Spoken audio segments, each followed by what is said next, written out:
After the disappointment that was the Redmi Note 6 Pro, Xiaomi recently unveiled the Redmi Note 7 in China. And well, this is the brand new Redmi Note 7. So what are you waiting for? Let's take a look at the Redmi Note 7.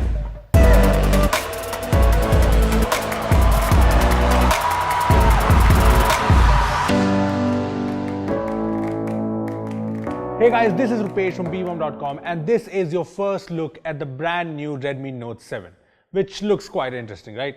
Well, before we talk about the Redmi Note 7, let me tell you that this video has been sponsored by Bank Bazaar, which is your one-stop solution for all your banking needs, including credit cards and a lot more.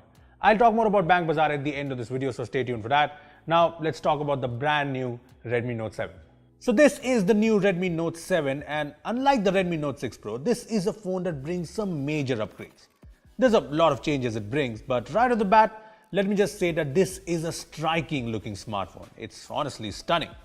And it's without a doubt the most good looking smartphone ever in the Redmi Note series.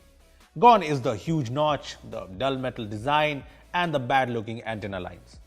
The Redmi Note 7 has a new teardrop notch, a glass back, and the trendy gradient finish, all of which give the phone a very premium look.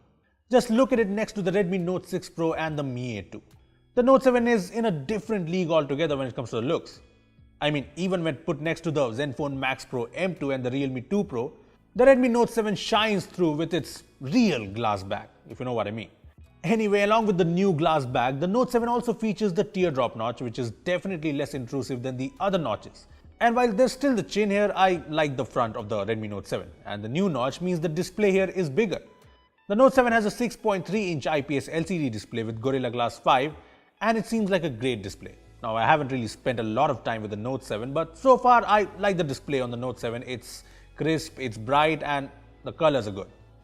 So yeah, the design on the new Redmi Note 7 works big time, and it's not like the design sacrifices anything. There's the fast fingerprint scanner on the back, the IR blaster and headphone jack on the top, a tiny notification LED at the bottom of the front, and look what we have here at the bottom, the USB-C port. Yes, we finally have the USB-C port in a Redmi phone, which means faster data transfers and faster charging. This in itself is a big positive really, and you know what? While there's no IP rating here, Xiaomi's CEO, Li Jun, recently revealed that the design here has watertight seals for the buttons, the ports, the SIM tray and the 3.5mm jack. So it should be fairly water resistant too. Well, we splashed some water on the phone and it was fine, so I guess it should be fine. Okay, so the changes in the design front of the Redmi Note 7 are huge, but moving on to another major change, and that's on the camera front. The Redmi Note 7 packs in a massive 48-megapixel f1.8 sensor along with a secondary 5-megapixel depth sensor. Now the 48-megapixel here is the Samsung ISOCELL GM1 sensor, and so far the photos that it takes are pretty impressive, be it the usual photos or the portrait mode photos. Take a look.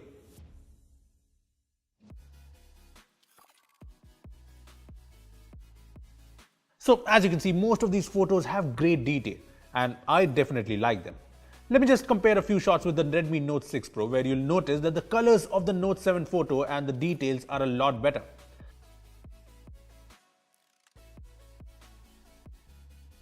Now if you're wondering, the Note 7 in the auto mode takes 12-megapixel photos, but you can shoot 48-megapixel photos with the Pro mode. And I'm sure you have a lot of questions here. Like, how does the phone have a 48-megapixel camera when the Snapdragon 660 does not support it? Is the Redmi Note 7 48-megapixel camera a gimmick? Is the 48-megapixel camera on the Note 7 fake? Well, don't worry, we have a separate video coming up on the Redmi Note 7's 48-megapixel camera where we'll answer all your questions, so stay tuned. Now, let's continue with the video. Okay, so on the video front, our Chinese Redmi Note 7 does not have support for 4K video recording, but there's 1080p at 60 FPS support and 1080p at 120 FPS support, so that's pretty nice. Anyway, here's a video sample from the Note 7, which looks stable thanks to EIS and has pretty good video quality.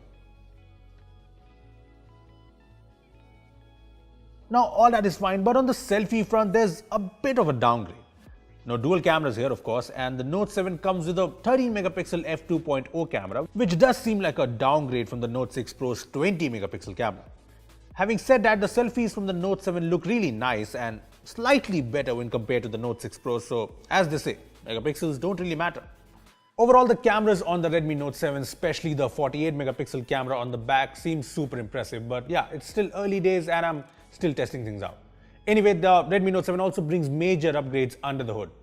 The Redmi Note 7 features the Snapdragon 660 processor, which is arguably the best processor in the sub 15,000 price range right now. With up to 6GB RAM and 64GB storage. We have the 6GB RAM variant here, and take a look at the benchmark scores from the Redmi Note 7. As you can see, the benchmark scores here are better than the likes of the Zenfone Max Pro M2 and the Realme 2 Pro, both of which have underclocked Snapdragon 660 processors. So the benchmark scores of the Redmi Note 7 are great, but when it comes to real-world performance, usual day-to-day usage and gaming have been pretty good. Yeah, it's too early to judge, but if the Note 6 Pro and the Note 5 Pro are any indication, things should be fine. Apart from all these major changes, the Redmi Note 7 is pretty much the same as the Redmi Note 6 Pro, and that's not a bad thing really. The battery is the same fairly huge 4000 mAh battery, which has been pretty impressive on the Note 4, the Note 5 Pro and the Note 6 Pro. So I'm positive. And now there's support for 18-watt fast charging. That is great, but in China the phone comes with the usual 10-watt charger in the box. But there is an option to get the 18-watt fast charger bundled with the box by paying an extra of 10 yuan, which is roughly 100 rupees, and I think that's fair. And hopefully Xiaomi will bring that offer to India as well. Anyway, when it comes to the software, the Redmi Note 7 has MIUI 10 on board with Android Pie, and it's the usual MIUI with all the features you need. There's Face Unlock, which is fast and so far works really well. There are the MIUI navigation gestures, which I definitely like better than Android Pie's native gestures, so that's pretty good as well.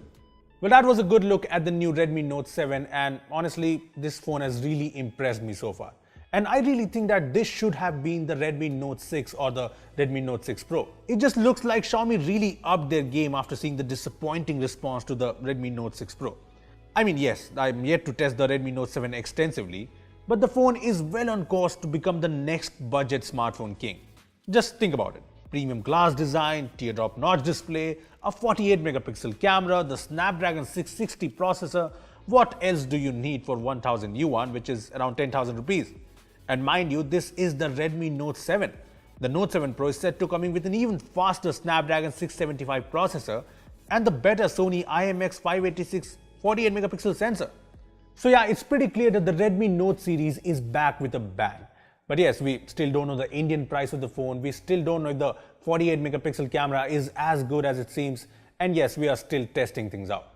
So while the Redmi Note 7 seems truly promising, we'll know if it's worth the hype in our full review, so stay tuned for that. Well, if you do plan on buying the Redmi Note 7 when it arrives in India, Bank Bazaar can make buying phones with a credit card a lot easier. Well, you just download their app, fill up some details like your contact information, if you have any existing credit cards, etc. And then Bank Bazaar shows you a bunch of cards you can choose from. You can pick whichever one you like and apply for one with zero paperwork, and that's pretty much it. So what are you waiting for? Download the Bank Bazaar app right now from the link in the description down below. Well, that was your first look at the new Redmi Note 7. So how do you like it? Tell us in the comment section below. Also, if you have any questions on the Redmi Note 7, just comment below and we'll make sure to answer them all in a full review. Well, give this video a thumbs up if you enjoyed it and share it with your friends who are waiting for the Redmi Note 7 to come to India.